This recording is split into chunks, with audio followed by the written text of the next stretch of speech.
Hello dear learners, welcome back to the channel. I hope you all are doing well. So जैसा कि आप देख रहे हैं, आज का हमारा टॉपिक है सेक्शन फॉर्मूला। ये सेक्शन फॉर्मूला हमारा चैप्टर नंबर 7 कोऑर्डिनेट ज्योमेट्री का एक बहुत इंपॉर्टेंट टॉपिक है।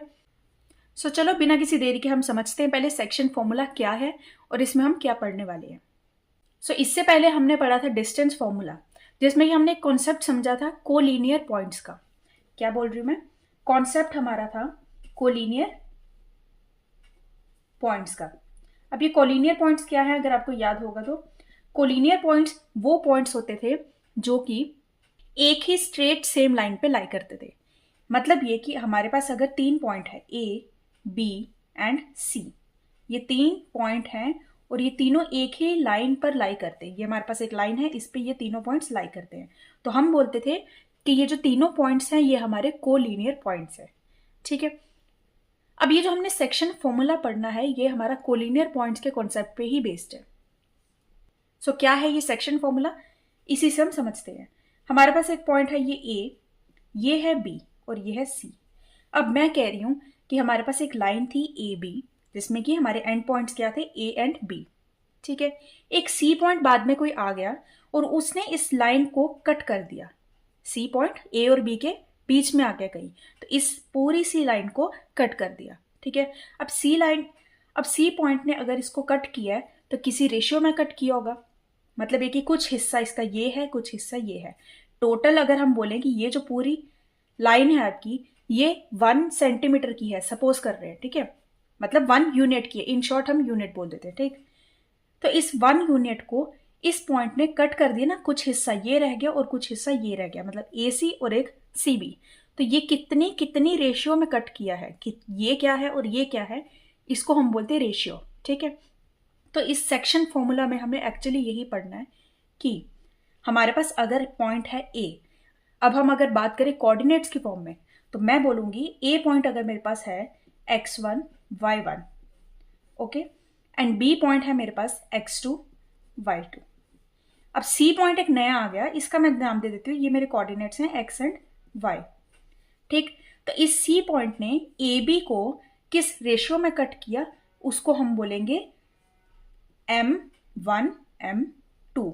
मतलब इस सी पॉइंट ने, जो कि है हमारा x, y, इसने कट किया है ए बी को in the ratio m1 is to m2। ठीक है। क्या समझा हमने?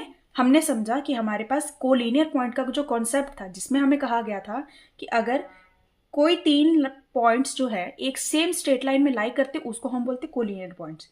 ठीक है। अब अगर कोई पॉइंट्स हमारे पास सेम स्ट्रेट लाइन में लाई करते हैं, तो पक्का किसी 2 पॉइंट के बीच में जो तीसरा पॉइंट होगा वो उस 2 पॉइंट की बनी हुई लाइन को कट कर रहा होगा, किसी रेशियो में, किसी हिस्से में काट रहा होगा। तो उस हिस्से को हम बोलते हैं रेशियो, जिसको मैंने नाम दे दिया m1 इज टू m2। ठीक है। सो यही हमारा बेसिक है इस पूरे टॉपिक का। अब सेक्शन फॉर्मूला क्या करता है? सेक्शन फॉर्मूला में होता है हमारे पास फॉर्मूला, जिसकी हेल्प से हम इस x और y कोऑर्डिनेट को फाइंड करते हैं। सेक्शन फॉर्मूला क्या है? वो एक फॉर्मूला है जिससे कि हमें इस सी पॉइंट के जो कोऑर्डिनेट्स है x और y, इसकी वैल्यू पता चलेगी। किसकी हेल्प से पता चलेगी? इस सी पॉइंट ने जिस रेशियो में इनको कट किया है उसकी हेल्प से। ठीक है। अब हम इसको एग्जाम्पल से समझेंगे कि मैं कहना क्या चाहती हूं। सबसे पहले हम देख लेते हैं इसका फॉर्मूला क्या है।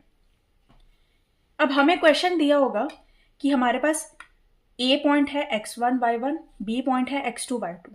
ठीक है। उसको एक पॉइंट सी ने आके कट कर दिया और सी के हमने कोऑर्डिनेट सेलेक्ट कर लिए x और y, और इस सी पॉइंट ने ए बी को कट किया है m1 इज टू m2 की रेशियो में। तो बताओ इस सी पॉइंट के कोऑर्डिनेट क्या होंगे, मींस x और y की वैल्यू क्या होगी। तो उसकी वैल्यू कैसे फाइंड की जाती है? उसका फॉर्मूला है, अगर मैं बात करूं x की, तो x को फाइंड करने के लिए m1 into x2 plus m2 into x1 whole divided by m1 plus m2। And अगर y कोऑर्डिनेट्स की बात करें तो उसका फॉर्मूला हो गया m1 y2 plus m2 y1 whole divided by m1 plus m2। अभी बहुत कॉम्प्लिकेटेड लग रहा है? नहीं है कॉम्प्लिकेटेड। क्या है फॉर्मूला एक्चुअली? अगर आपको एक्स कोऑर्डिनेट निकालना है तो उसका फॉर्मूला क्या है? सिंपल याद रखो, 1 के साथ 2 है, 2 के साथ 1 है, 1 2 2 1, ठीक। या यहाँ पे ऐसा भी कर सकते हैं, m2x1 कर लो, यहाँ पे m1x2 कर लो, कोई फर्क नहीं पड़ता क्योंकि बीच में है प्लस। तो अगर बीच में प्लस है तो चाहे इस टर्म को पहले लिखो चाहे इस टर्म को लिखो, कोई फर्क नहीं पड़ता। तो आपको ये नहीं याद रखना कि m1 पहले आएगा या m2 पहले आएगा या x1 पहले आएगा या x2 पहले आएगा, कोई फर्क नहीं। इतना याद रखना m1 के साथ x2 होगा, 2 के साथ 1 होगा, ठीक है। और डिवाइड में क्या होगा? m1 प्लस m2, मतलब इस लाइन की एक्चुअल जो वैल्यू है m1 प्लस m2 क्या है एक्चुअली? ए बी लाइन की वैल्यू, तो वो डिवाइड में आ जाएगा। सिमिलरली अगर हम y की बात करेंगे तो जहां जहां आपने x लिखा था वहां वहां आपने y कोऑर्डिनेट लिखने हैं, और ये हो गया आपका फॉर्मूला इजी। इसी फॉर्मूले से हम x और y कोऑर्डिनेट्स को फाइंड करेंगे। यही होता है हमारा सेक्शन फॉर्मूला, जिसमें कि हमारे पास ये दो फॉर्मूलेज होते हैं जिसकी हेल्प से हम कोऑर्डिनेट्स को निकालते हैं। तो समझ आया सेक्शन फॉर्मूला क्या होता है और वो कहाँ पे यूज होगा? जहां पे आपके पास पॉइंट्स जो होंगे वो कोलिनियर होंगे, क्योंकि सेक्शन फॉर्मूला वहीं यूज होगा जहां पे एक लाइन बनेगी, क्योंकि लाइन को कोई तीसरा पॉइंट आके कट कर रहा है। और लाइन कब बनती है 3 पॉइंट्स की?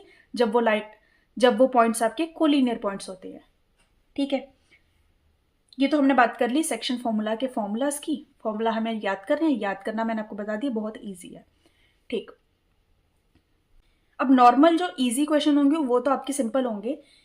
हमारे पास एक वैल्यू ये है, एक ये है, एक ये है, और एक हमारे पास है रेशियो। मतलब हमें 4 चीजें है जो कि वेरिएबल्स है, 4 में से कोई 3 दी होगी, हमें 4th निकालनी है, या हमें ये निकालना होगा, रेशियो निकालना होगा, या कभी हमें सी के कोऑर्डिनेट निकालने होंगे, या कभी ए या कभी बी निकालना होगा। यही सब होता है इजी क्वेश्चंस में। लेकिन कभी क्या होता है कि हमारे पास ए और बी के कोऑर्डिनेट्स गिवन होते हैं, लेकिन ना सी के कोऑर्डिनेट्स गिवन है ना ही हमें रेशियो गिवन है। उसमें हम क्या करेंगे? उन केसेस के लिए हम m1:m2 की रेशियो को इजी बना लेते हैं। अब वो कैसे करेंगे हम? हमारे पास रेशियो है m1:m2, ठीक है। अगर मैं इस रेशियो में से m2 को डिनोमिनेटर में यहाँ पे ले जाऊं, या ये कहें कि m2 को दोनों में डिवाइड कर दूं, दोनों के डिनोमिनेटर में m2 लगा दूं, तो ये आपका बन जाएगा m1:m2, मतलब m1/m2:1, ठीक है। इस m1/m2 को मैं k लिख लेती हूँ, k:1। मैंने क्या किया? m1/m2 को लेट कर लिया k के इक्वल। ऐसा क्यों किया मैंने? ताकि मेरे पास यहाँ पे m1 और m2 दो वेरिएबल्स थे, अब 2 की जगह मैंने k ले लिया, इन जनरल 1 वेरिएबल। तो 2 वेरिएबल्स को सॉल्व करना मुश्किल होता है, लेकिन 1 वेरिएबल को सॉल्व करना ईजी होता है। तो अब हम क्या करेंगे? हमें जहां जहां भी m1 m2 वेरिएबल्स की वैल्यू निकालनी थी वहां पे हम m1 m2 की जगह पे k:1 को यूज करेंगे। तो k जिसको लिखेंगे वो तो हमारे पास इजी हो जाएगा, जहां पे हम 1 लिखेंगे वहां पे हमारे पास वेरिएबल कोई बचेगा ही नहीं। 1 के साथ हम सिंपल कोऑर्डिनेट की वैल्यू लिखेंगे, तो क्या होगा? हम k की वैल्यू निकालेंगे। जब k की वैल्यू निकल गई, वो k एक्चुअली क्या है? m1:m2। मैं m1:m2 क्यों बोल रही हूँ? क्योंकि जो डिवाइड होता है वो एक्चुअली रेशियो ही होती है। डिवाइड क्या होता है? डिवाइड यही चीज होती है। तो इसलिए जब आपको एक बार k की वैल्यू मिल गई, वो k की वैल्यू एक्चुअली क्या है? कंबाइन क्या है? m1:m2, और उससे हम m1 और m2 की वैल्यू बाद में निकाल लेंगे। ये चीज हम ज्यादा तब समझेंगे जब हम इसमें एक्सरसाइज के क्वेश्चन सॉल्व करेंगे। तो नेक्स्ट वीडियो में मैं एक्सरसाइज क्वेश्चन सॉल्व करवाऊंगी, वहां पर आपको बहुत अच्छे से समझ आ जाएगा कि इस टाइप के क्वेश्चंस को आपने कैसे सॉल्व करना है, ठीक है। तो सेक्शन फॉर्मूला आपको समझ आ गया, उसके फॉर्मूलेस क्या होते हैं वो भी मैंने बता दिया आपको। अब होती है कुछ बेसिक टर्मिनोलॉजी, कुछ ऐसी टर्म्स जो कि इस सेक्शन फॉर्मूला से रिलेटेड है, जो आपको पता होनी चाहिए इसका मीनिंग क्या है, क्योंकि कभी कभार क्वेश्चन में सिंपल फॉर्म में क्वेश्चन ना देकर उस टर्म को यूज किया जाता है। टर्म अगर आपको नहीं पता तो आप वहां पे कंफ्यूज हो जाओगे कि क्वेश्चन में एक्चुअली हमें गिवन क्या है। सो हमारे पास टर्म्स क्या होती हैं? सबसे पहली टर्म हमारी आती है बाइसेक्टर या फिर बाइसेक्शन। बहुत से क्वेश्चंस में आपको बाइसेक्टर या बाइसेक्शन जैसा वर्ड मिलेगा। बाइसेक्शन और बाइसेक्टर का मतलब क्या होता है? बाई मतलब होता है 2, सेक्शन मतलब जो किसी हिस्से में काटा गया, किसी पूरी चीज को किसी सेक्शन में काटा, किसी पूरी चीज को डिवाइड किया गया। तो बाई मतलब 2, 2 सेक्शन में काटा गया। तो बाइसेक्टर मतलब होता है कि जब आपको कोई पॉइंट जो है किसी लाइन को इक्वली 2 हिस्सों में डिवाइड कर रहा है, ठीक है। तो बाइसेक्शन के केस में क्या होगा? हमारे पास जो रेशियो होगी वो 1:1 की होगी। ठीक है, मतलब ये कि अगर हमारे पास एक लाइन है और पॉइंट्स है हमारे पास ए और बी, और अगर मैं कह रही हूं कि मेरा जो सी पॉइंट है ये मेरा है बाइसेक्टर, अगर मैंने बोला कि ये मेरा पॉइंट जो है ये बाइसेक्टर है, मतलब ये सी पॉइंट जो है इस ए बी लाइन को इक्वली डिवाइड कर रहा है। जितना हिस्सा ए सी है उतना ही सी बी है, तो मैं बोलूंगी इसकी रेशियो जो है 1:1 की है। M1 भी मेरा 1 है, M2 भी 1 है। अब अगर मैंने बोला M1 भी 1 है, M2 भी 1 है, तो उस केस में हमारा जो सेक्शन फॉर्मूला है वो क्या बन जाएगा। अगर मैं बात करूं सी कोऑर्डिनेट का, मुझे x निकालना है, तो x का फॉर्मूला क्या था, M1x2 plus M2x1 divided by M1 plus M2। अब अगर मैंने बाइसेक्टर की बात की कि मेरा जो रेशियो है वो 1:1 है, तो M1 और M2 की जगह हम 1 पुट कर देंगे, तो क्या बन जाएगा ये x2 plus x1 divided by 1 plus 1 2।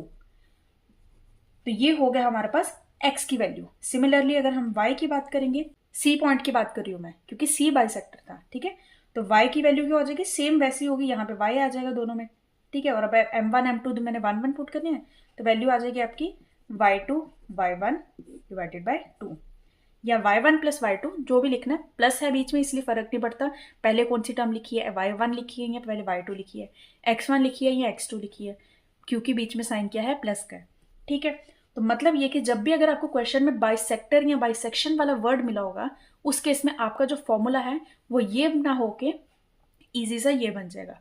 तो आपके दो वेरिएबल जो कि M1 और M2 है वो तो आपके रिड्यूस हो गए, तो क्वेश्चन आपको हो जाएगा इजी, ठीक है। तो ये याद रखना, डायरेक्ट आपको नहीं बोला होगा कि आपकी जो रेशियो है वो 1:1 की फॉर्म में, आपको ये सिर्फ एक वर्ड दिया होगा, वर्ड का मीनिंग पता होगा तो आप क्वेश्चन सॉल्व कर लोगे, नहीं पता होगा तो वहां आप फंस जाओगे, इसीलिए ये आपको पता होना चाहिए।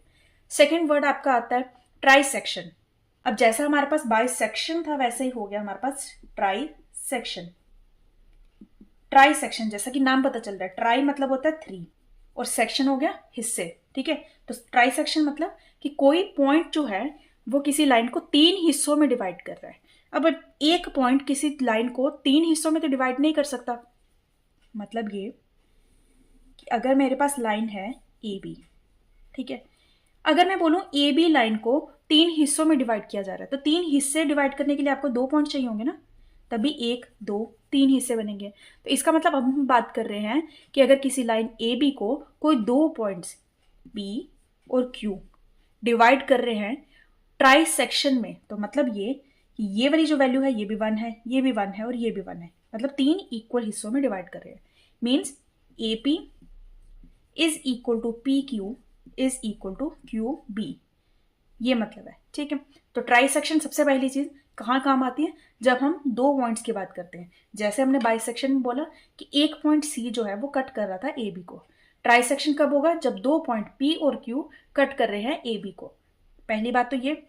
दूसरा ये कि हम इसमें रेशियो क्या लेंगे, ठीक है। तो रेशियो की अगर हम बात करें तो रेशियो हमेशा 2 हिस्सों की ली जाती है, मतलब 2 पार्ट्स की रेशियो ली जाती है। तो 2 पार्ट्स कैसे लें हम इसमें, हम क्या करेंगे, पहले हम P पॉइंट को कंसीडर करेंगे, Q को भूल जाएंगे, तो हम देखेंगे AP बाय PB, ठीक है। तो अगर मैं AP बाय PB की रेशियो देखूंगी तो वो क्या होगी 1:1 प्लस 1 2, क्योंकि ये भी 1 है ये भी 1 है। तो अगर मैं बात करूंगी AP रेशियो PB की, मतलब जब हम P पॉइंट को कंसीडर कर रहे हैं उस केस में, तो रेशियो क्या हो जाएगी 1:2 की। और अगर जब मैं बात कर रही हूं Q पॉइंट को कंसीडर करके P को मैं बोल रही हूं, तो मैं क्या कर रही हूं AQ ratio QB, AQ ratio QB, तब रेशियो क्या हो जाएगी AQ, क्योंकि 1 प्लस 1 से बना मतलब 2 रेशियो 1। और ये कब हुआ, जब मैंने Q पॉइंट की बात की, तो तब मेरे पास रेशियो क्या आ जाएगी 2:1। तो मतलब ये कि अगर आपको किसी क्वेश्चन में ट्राइसेक्शन वर्ड दिया हुआ है और आपको बोला है कि ए बी लाइन को 2 पॉइंट्स कट कर रहे हैं पी और क्यू इन ट्राइसेक्शन, ठीक है, ये चीज लिखी है, तो अगर आपको इसमें रेशियो नहीं गिवन है तो आप रेशियो खुद से बना सकते हैं ना। रेशियो आपको नहीं गिवन होगी क्योंकि आपको ट्राइसेक्शन वर्ड गिवन है, और ट्राइसेक्शन वर्ड क्यों गिवन है, ताकि आपको अंडरस्टूड हो जाए कि ट्राइसेक्शन है, इसका मतलब पी पॉइंट को जब मैं देख रहा हूं तब मेरे पास रेशियो हो जाएगी 1:2 और जब मैं क्यू पॉइंट को देख रहा हूँ तब मेरे पास रेशियो हो जाएगी 2:1। अब पी और क्यू पॉइंट को हम कब देख रहे हैं? जब हमें पी और क्यू पॉइंट के कोऑर्डिनेट्स फाइंड करने होंगे। मतलब ये कि आप क्वेश्चन में बोला होगा कि पी पॉइंट्स के कोऑर्डिनेट निकालो और क्यू पॉइंट के कोऑर्डिनेट निकालो। जब पी पॉइंट के कोऑर्डिनेट निकालने हैं तो आपको ए और बी के कोऑर्डिनेट्स तो गिवन होंगे और आपको रेशियो भी गिवन है, तो आप इजीली पी की वैल्यू निकाल लोगे। जब आपको क्यू के निकालने हैं तब भी आपको ए और बी गिवन होगा और आपको रेशियो पता चल गई, तो आप क्यू को ईजिली निकाल पाओगे। ठीक है, तो ये कुछ टर्म्स हैं जो आपको क्वेश्चन में बहुत फ्रिक्वेंटली मिल जाएंगी, दिख जाएंगी, जिससे कि आपको खुद से फाइंड करना है कि आपके पास इस वर्ड का क्या मतलब है, इससे हमें क्या इन्फॉर्मेशन मिल रही है और इसको हमें कैसे क्वेश्चन को अप्रोच करना है। ठीक है, बाइसेक्टर बाइसेक्शन की जगह पे हम मिड पॉइंट वर्ड भी देखते हैं, कभी कभी लिखा होता है। हालांकि वो बहुत कम केसेस हैं कि मिड पॉइंट वर्ड लिखा होगा, क्योंकि मिड पॉइंट अंडरस्टूड है। मिड पॉइंट मीन्स कि मिड बीच में, जो कि काट रहा है, मतलब इक्वली काट रहा है। बाइसेक्शन, बाइसेक्टर, ट्राइसेक्शन, ऐसे वर्ड आपके कॉमनली आपको मिल जाएंगे। सो आई होप आपको ये सेक्शन फॉर्मूला से रिलेटेड सारी इन्फॉर्मेशन समझ आई है। सेक्शन फॉर्मूला क्या होता है, सेक्शन फॉर्मूला किस कंडीशन में काम करता है, जहां पे पॉइंट्स जो आपके होते हैं कोलिनियर होते हैं। ठीक है, क्योंकि हम बात करते हैं एक लाइन की, लाइन पे 3 पॉइंट्स की बात करते हैं, ये 3 से ज़्यादा पॉइंट्स की बात करते हैं। सेक्शन फॉर्मूला के फॉर्मूलाज क्या होते हैं वो मैंने आपको बता दिया। जब हम कट करने वाले पॉइंट के कोऑर्डिनेट्स फाइंड करने होते हैं तब हमें सेक्शन फॉर्मूला यूज़ करना होता है। ठीक है, फिर मैंने आपको बाइसेक्शन, बाइसेक्टर, ट्राइसेक्शन, ये सब चीज़ों के बारे में बता दिया और इससे हमें क्या क्या इन्फॉर्मेशन मिलती है वो भी मैंने आपको समझा दिया। सो नाउ आई होप आपको ये सब समझ आया अच्छे से। अगर आपको समझ आया, आपको सेशन यूजफुल लगा है, अच्छा लगा है, तो अपने सभी फ्रेंड्स के साथ भी शेयर करना and do hit the like button and also subscribe my channel for upcoming video. और हाँ, ये जितने भी हमने सेक्शन फॉर्मूला से रिलेटेड इन्फॉर्मेशन पढ़ी है ये आपको आगे आने वाले एक्सरसाइज 7.2 में बहुत काम आएगी। तो अगर आपको ये चीज़ नहीं अभी समझ आई अच्छे से, तो मेरी जो नेक्स्ट वीडियो आएगी एक्सरसाइज वाली उसको भी देख लेना, क्योंकि वहाँ पे जब हम क्वेश्चन सॉल्व करेंगे तो आपके ये सारे कंसेप्ट और भी अच्छे से क्लियर हो जाएंगे। और सभी एक्सरसाइज की सॉल्व पीडीएफ के लिए टेलीग्राम और व्हाट्सएप चैनल को ज़रूर से ज्वाइन करिए। So that's all for today. Take care, bye bye, thank you so much.